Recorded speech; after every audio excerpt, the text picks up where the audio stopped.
So you all know I'm a huge Housewives fan. Well, lucky us, because former Real Housewife Teddi Mellencamp is joining us live. Teddi, welcome to the show. Oh, you look fantastic. Look at you. What's up, Teddi?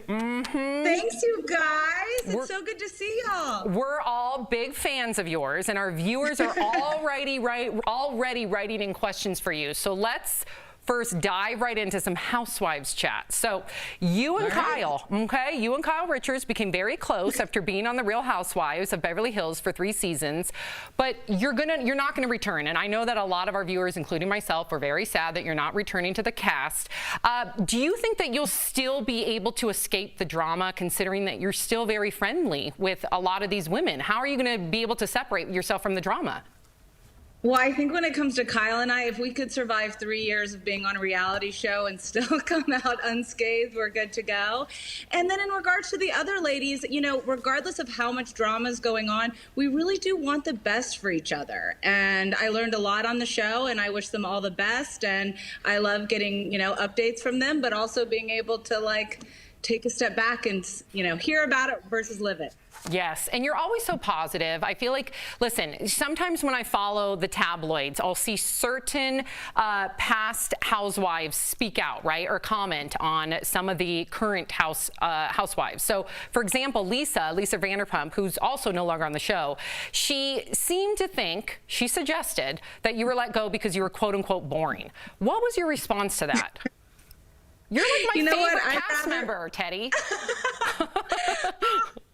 I'd rather be boring than create something out of nothing and to try to hurt people. So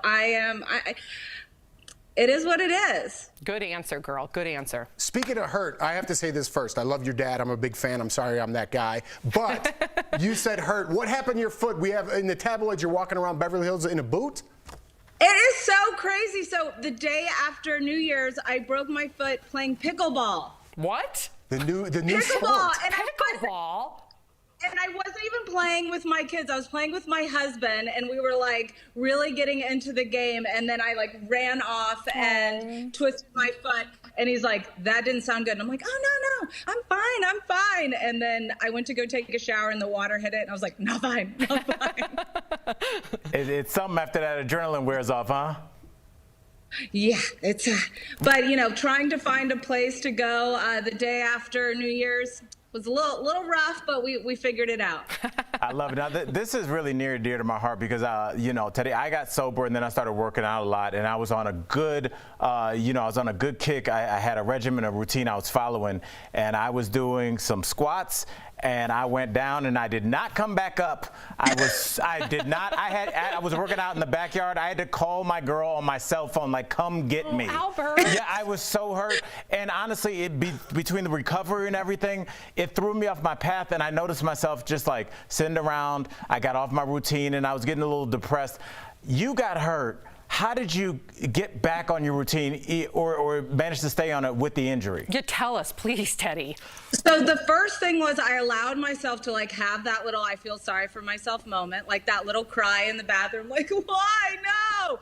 And then I said, okay, what am I going to do to get out of my comfort zone and change it up? And I went online and I started looking at workouts, and I was like, there's not that many workouts that I'm enjoying doing for people that are injured. So I started creating my own, and I started bringing in all different trainers with me to do lives, and I started hosting them for free on my Instagram so that, you know, I could keep staying inspired and motivated and change things up, because whenever I'm complacent, that's when I'm my worst. And Teddi, you're inspiring and motivating so many of your fans too, and that's what's really cool. And I love too that you are a mom to 3. You just had your 3rd kid. How are you doing? You look fantastic. And then thank you. To Jeff's point, you know, you are the daughter of music legend John Mellencamp. So how has growing up with John, and even just in such a famous family, how did that shape you as a parent? You know, I think I was really grateful to grow up, you know, not to be cliche, but in a small town where no one really made a big deal about who he was, because everybody knew him. Like, everyone expected him to be at the volleyball games or whatever it is that we were doing. So I didn't really realize until I moved to LA that having a parent like that, it was any different than anybody else.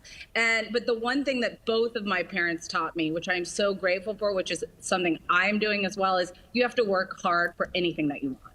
Yes, yes, that is something that I think a lot of people need to hear more of. Absolutely. There's a lot of entitlement going on.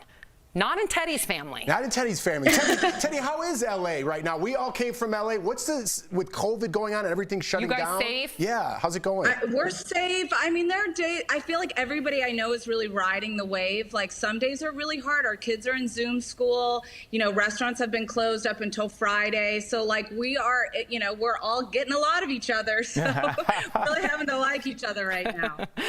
We know that all too well. Same. Stay safe, Teddi. We adore Thank you guys so much. Thank you for joining us. Bye, Teddi. We'll be right back. I love that name.